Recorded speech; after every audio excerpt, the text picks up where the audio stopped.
History Inside a Nutshell, the show where we sail into our port of call discussing maritime history. There we go. First of all, before we begin this video, I want to apologise. Anyway, I should shuffle in there just to make it might be easy for you guys. I'm not using my show voice as much because lately I've been coming down with such a bad cold and cough. But hopefully by the time this video goes up, my cough and cold would have gone away. But if not, I've got emergencies. I've got caffeine over there. That helps. And I got a flask of water. It helps as well. But I'm going to take a little sip of it because why not? That's better. In today's video, I am going to be doing something that's a little bit different. Well, actually something that is similar already, but I'm going to actually do a little bit of a twist on this because I have reacted to this before filming this video, but I just think, well, I haven't really done these things in a calm and professional manner when it comes to do reaction videos, especially during the infographics reaction video that I did last time. But rather than doing a video reaction like I did with that video, I thought that I would just do a sit down and correct some stuff because, oh boy, I'm not really looking forward to this one, but I keep meaning to do it for a while because we need more maritime historians to react to videos from this money-making channel. This channel is just only in it for the money, but it's worse than infographics. So to give a short rundown, there's a channel that's been running for a very long time which has something to do with a yellow light bulb. Now, this channel is called Brightside, and Brightside has been doing videos that really frustrate Titanic historians, well, any kind of historians really, and they have been filming false information about Titanic videos for about 2 to 3 years now, maximum. Because I remember when the channel came out, that was before I started the history channel, I remember when I first heard about it, I just thought, okay, that's just someone to involve. But when I first heard about Brightside on someone else's channel, I completely blocked them. But when it came to my history channel, I thought, oh good lord. So I just thought I can either just block them or just do something else. But I'm going to do something else. And yes, again, this is an inspiration done by Sam of Historic Travels. But since he's the only person that is reacting to Brightside videos at the moment, I thought I would jump in because we need to have more maritime historians reacting to this abomination of a channel and their videos too. And I've been noticing that since Sam has been doing his reaction videos, Brightside have been fighting back, and they've been doing some videos that have had false information. But the video I'm going to be showing you is one that came up earlier this week, and I have watched it before because I wanted to ramble on Discord about it, because I am part of a Discord group involving maritime historians and enthusiasts, mainly Titanic enthusiasts, and when I watched it I thought, oh god. So I just spent the whole of the time, the whole 9 minutes just rambling like, oh no, that's wrong, that is wrong, I just had a bit of a stressful time doing this. But then when I thought about it, I thought, you know what, I'm going to take this opportunity to actually look at the video again to remind Brightside to say what is the correct information. Okay, so without further ado, I'm going to get started on this because I feel like that was just such a long intro and my voice is already killing me already. Much better. So the video I'm going to be reacting to, which is the latest one, is called Only the Real Titanic Experts Can Pass This Test. Ugh. When I first saw it, I thought, oh god, that is just such a lame title, and I still think it's lame. And Brightside use that video to actually draw people in, and I think it's a way of trying to get Titanic experts back, or to do a test to say, okay, let's see how many people got right, but let's see how many people have got it wrong, because we want to prove them wrong. And I think that's just a way of saying it, really. So I'm a Titanic historian, but I was an expert before I was a historian. Am I a real expert or a historian that can pass this test? Well, yes I can. Video starts now. They were on their way to the New World when a rendezvous with an iceberg crushed all of their dreams and hopes. There was panic and tears. Yeah, already about 7 seconds in. And this is where I stopped last time, 7 seconds in. And even though they actually tried to make it a bit more interesting, I'm sorry, but that's just lazy writing. That's really lazy writing. Anyway. And heartbreaking goodbyes, like that of Jack and Rose. Or was there? Let's see how well you know the real story of Titanic. The love story of Jack Dawson and Rose DeWitt Bukater was inspired by true events. What do you say? Is it a myth? Right, okay, so I'm going to pause this video for a second, because every time they mentioned a statement and it turns into a question, there were little like blobs that come in that either say fact or fiction. But I'm going to let Brightside to answer for itself before I share my own answers to this one. Or a fact? I wonder what it could be. Is it a myth? The most emotional Titanic love story was actually all made up by the screenwriter and director of the famous movie, James Cameron. Some passengers featured in the movie were real though, and by a mere coincidence, there was a J. Dawson on board. His name was Joseph. Yes, this was true actually. This was the one that I have always known, because other channels have featured this as well. I have covered a lot of survivor stories, that including one that some people claim was inspired by Jack and Rose already. But anyway, I'll just let you react to it. Not Jack, and he worked as a coal trimmer. Well, coal trimmer? No, I heard it was a stoker, so I would go with stoker, not a coal trimmer. But is coal trimmer such a thing? I don't know. What do you think? Share your thoughts in the comments. Expensive object lost with the Titanic was a painting by Pablo Picasso. What's your take on this one? Well, I have to say that I've got a copy of a painting by Picasso at home, so... It's a myth. Yeah. Another one given to us by the famous movie. The most valuable item that went down with the Titanic was probably a Mary Joseph Blondell painting, created in 1814. Now, I've got to pause this again, because this is actually true. And why am I saying this is true? I done a video about it involving the painting, but this is not coming up until the new year. But I know this is 100% true. Can I play again? Some other valuable items were a violin that belonged to Wallace Hartley, the musician who... Well, I've got to pause this again. While it is true that Wallace Hartley did own a violin, I wouldn't say it was valuable. A lot of people think it is a very big and famous artifact because it belonged to one of the Titanic musicians.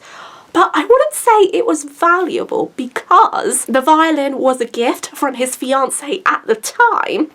But also, the violin was actually part of his work attire. So that meant that he had to play the violin as well as being dressed in a uniform when he and the other members of the band were playing to first class passengers during the maiden voyage. So I would probably disagree to say it was valuable, but it was valuable to him because it was part of his life, because it was a special gift from the person he loved. Insisted that they had to play till the very last moment. There was also a 1912 Renault Type CB Coupe de Ville that would now cost millions of dollars. That's true. A handwritten manuscript by Joseph Conrad. First edition essays by Francis Bacon. 5 Steinway Grand... Right, I didn't really know about the Francis Bacon one. I don't know if there was actually manuscripts by Francis Bacon that were on the Titanic. I haven't really seen a lot of evidence to support this. Pianos, and, of course, some fine china plates and cups, and first-class passengers' jewelry. The Titanic was the largest and the most luxurious passenger ship of its time. Does it sound real to you? Okay, so I have come across this one, and this was the one I was really a little bit unsure about this one. But the reason why I was unsure, because in their previous videos, Brightside actually claimed it was the most luxurious and largest ship of all time. And that wasn't true, because there have been ships that have been luxurious since Titanic, but I think back in 1912 it was probably different. But I think either it was a case of yellow journalism or it was just excitement from people. I don't really know, but let's just see what Brightside thinks. Let's see what they're taking it on it is, even though I know already. Tick, tick, tick, tick, tick, tick, tick, tick. Yep, it's totally true. In April 1912, the Titanic was the largest ship ever built. It was 882 feet long and had a maximum passenger... Yep, that's true. It is 880 feet long, so well done for getting it right. And I've also learned from when I was little, it was a little bit taller than the Empire State Building. I think there was an illustration about that from 1911 or 1912, and that's what I remember from a book that I read. But yeah, anyway, moving on. Capacity of 2,435 people. Yeah. That's not a lot compared to the largest cruise ship of today, the Symphony of the Seas. It's just a bit longer than the Titanic, but has more than double the passenger numbers. I'm sorry, but when you look at the size comparison, yes, the Symphony of the Seas is longer, but when you look at the picture of the Titanic, it doesn't really look long at the back, because the back almost feels like it's the same. It was just at the front. I don't know if it was just the animation or if the things were just stock on. I don't know. And yes, no other cruise liner has probably beaten the Titanic in terms of luxury to this day. It costs more than $200 million to build in today's money. The tickets were also quite expensive. Duh. You know what? That is actually rude, and I do not like people who are rude.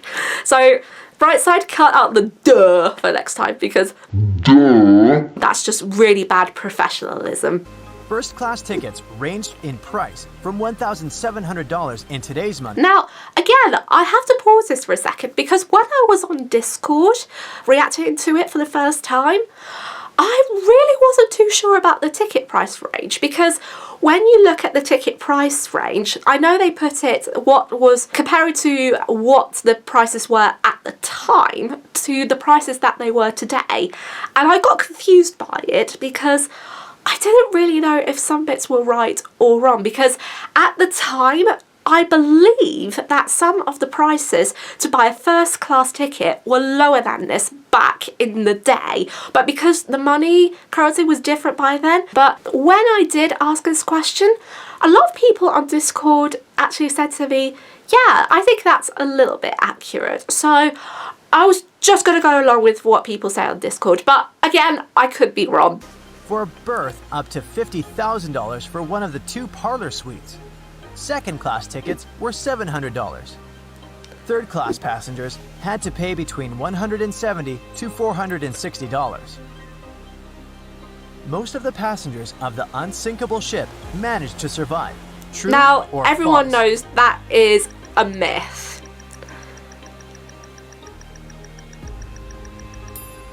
Sadly, yeah, it's false. Only 37% of all the passengers actually survived the meeting with the Titanic. Around 61%... Right, 37%. Mathematics is not my forte, but I wonder if it was higher than that. I have a feeling it was a little bit higher, but I don't know. But all I do know is that around 705 to 712 people survived the disaster. There have been a lot of various numbers on different sites. Even in historical books like On a Sea of Glass, they have very different number of survivors from the Titanic disaster. And this is just something that's really confusing, so that's why the percentages with that I'm not really too sure about. ...of the first class passengers, 42% of the second class passengers, and 24% of the third-class passengers made it out alive. The Titanic was passing through the Bermuda Triangle when things went wrong, and that's probably why it sunk. What do you say? Myth or reality? Going over the Bermuda Triangle? Ridiculous. That is so false. Really false. It's 100% a myth. The Titanic never even came close to the Bermuda Triangle.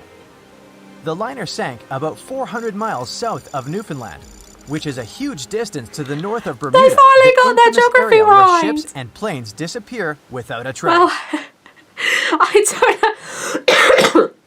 I don't know if they actually got some parts of their geography wrong, but so glad they didn't mention the Titanic sinking in the Bermuda Triangle. But of course, everyone knows the location of where the Titanic sank. So I think it doesn't take a genius to know where the Titanic sank, to be honest. So I'm glad they scrapped out the Bermuda Triangle completely. We might have the moon to blame for the sinking of the Titanic.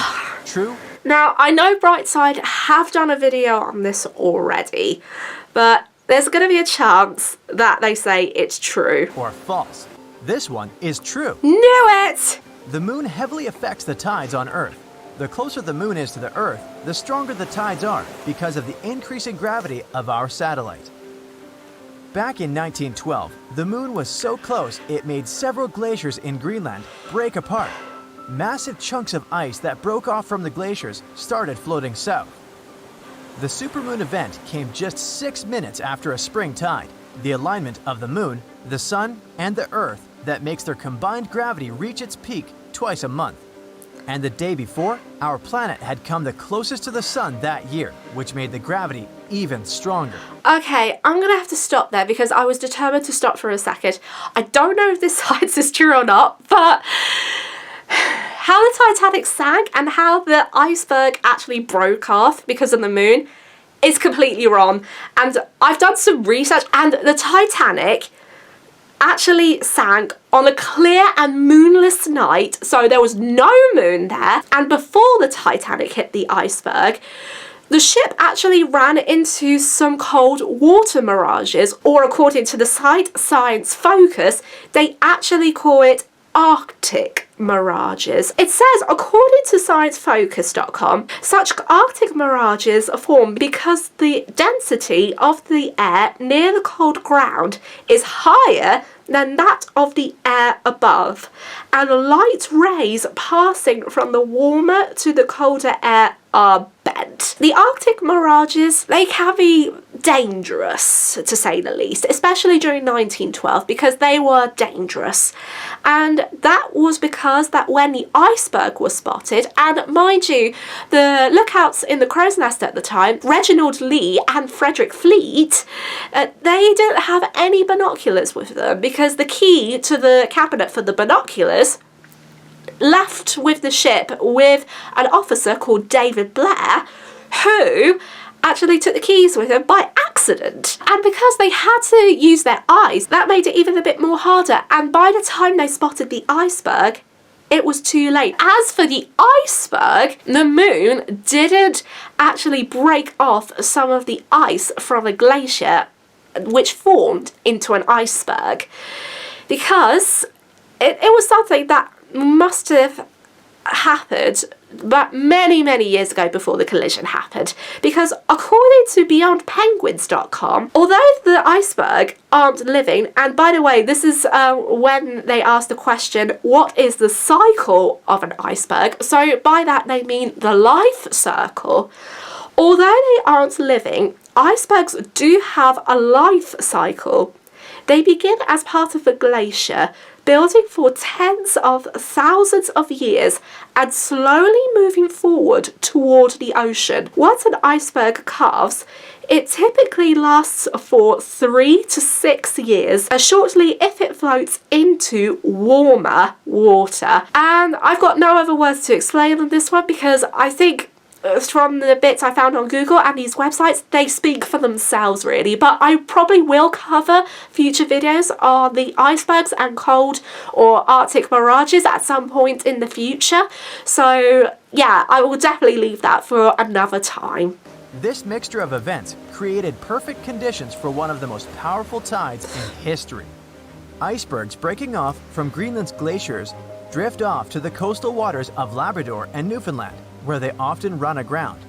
To move on, they need to either melt and become lighter, or catch a high tide that would carry them further.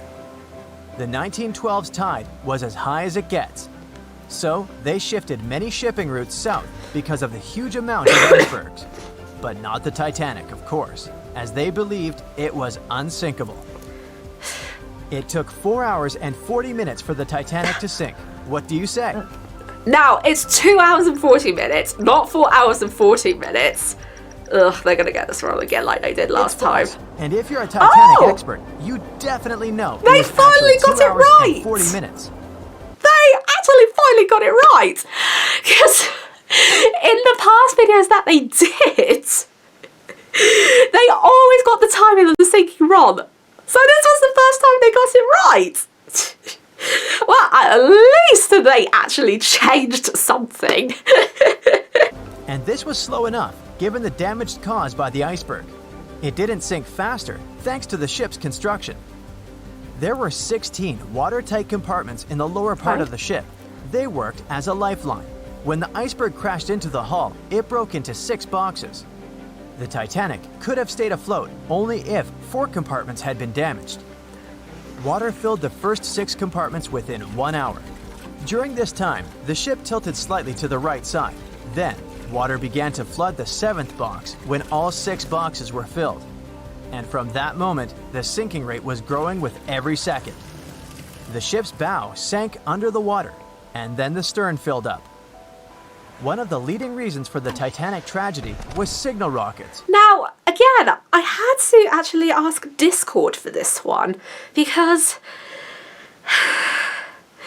Brightside actually got this wrong, and I knew they got this wrong.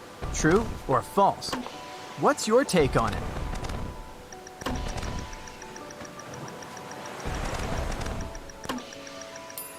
This one is true. When any ship sinks, the crew members must release red flares. It's a signal to all nearby ships that someone is in trouble. But for an unknown reason, someone put white lights in the Titanic's rocket box. This is kind of like a repeat of actually taking away the keys to the binoculars and forgetting them. So while it is true that the Titanic did have red flares and white flares, there were still some red flares that were in the Titanic, but it wasn't the red flares that actually was used. It was the timing of the rockets that were fired, because there was a protocol that you had to set off rockets to warn ships that you are in danger. But I'm not going to go over this because it is long and complicated to explain, but I will cover this in a future video as well. But also there was evidence that there were green flares, and one example from this was from lifeboat number 2. Not long after the sinking, Captain Arthur Rostrom, who was on his way on the ship the Carpathia, actually spotted a green flare or a green light when they entered the ice field, and Captain Arthur Rostrom believed that the green light meant that the Titanic was still afloat, but that wasn't the case. But I can't really remember the story of how the green flare actually came into the ship. Either the person in charge of the lifeboat, what was his name? It's like Joseph Boxall. Yes, Joseph Boxall. That's the one I've been missing. I don't know if Joseph Boxall actually picked it up by coincidence because something told him to pick it up, or if it was just something else, if it was there already, I don't know. But all I know is that there were 3 types of flares: green, red, and white. We're 2 minutes in at the end already. Thank goodness. When the ship crashed into an iceberg, the crew members released white flares. Another ship, SS Californian, was nearby at the time. Its captain knew the Titanic was going through a dangerous iceberg area. The crew of this ship didn't see the Titanic in the dark, but they noticed white rockets. Well, that is true. They actually spotted some of the white rockets. And by they, I meant the crew of the Californian. But they also used Morse signals to communicate to see if there was a ship in distress. But the crew of the Californian apparently weren't too sure about that. But again, I can't go into much detail about this because that is another video for another day. I have a feeling in the new year I'm going to do lots of Titanic videos. I guarantee you that I will, really. But hopefully, depending if these facts are true or not, this can all be put to rest if I do them in the new year. Radio communication between the vessels didn't work. The SS Californian operator turned off the receiver. That's true. The Californian captain felt that something was wrong, so he sent a Morse lamp signal to the Titanic. Yeah. But it was too late. The ship was already underwater, so no one could respond. While the Californian actually sent some Morse code signals, as well as Titanic, the Californian didn't really signal them after the ship went down. It was while the ship was sinking. And there was some evidence from this by a few Titanic survivors. Some of them were in the lifeboats when they saw this, some of them were on deck, and even the captain and the crew did know about this as well. And they were fully aware that there was a white signal that was coming on from the horizon, so they flashed back at the Californian, even though they didn't know the Californian was just probably nearby, but not as nearby as people would think. And people thought that the Californian was nearby because Arctic mirages, which made think that the Californian was closer than it was. Another ship, Samson, was sailing alongside the Titanic. It drifted with lights off since it was catching sea. Sailing alongside the Titanic. No, the Samson was way out of the Titanic, not sailing near the Titanic. And that's not legal. When the captain saw the Titanic's white rockets, he thought it was the Coast Guard. So Samson sailed away as fast as they could. They realized they had abandoned the drowning passengers once they made it to Iceland and learned the horrible news. In 1996, one expedition managed to raise the Titanic from the ocean floor. Do you believe it? Well, we've got to the very last statement and question. Thank goodness. But everyone knows this one, really, but I'm not going to go into it because I'm just going to leave it for yourself, really, because the evidence is in one of the Titanic museums in Las Vegas. So everybody knows this one, and I guarantee that Brightside are going to cover it and make it right. If you don't, you're right. There were different ideas on how to raise the Titanic, Yeah. from doing it with compressed air to putting it in wire mesh and covering it with liquid nitrogen, or using giant magnets. Now, I loved about this one, and I actually had a word with the Discord group on this one, because, like, giant magnets? What? That would be impossible.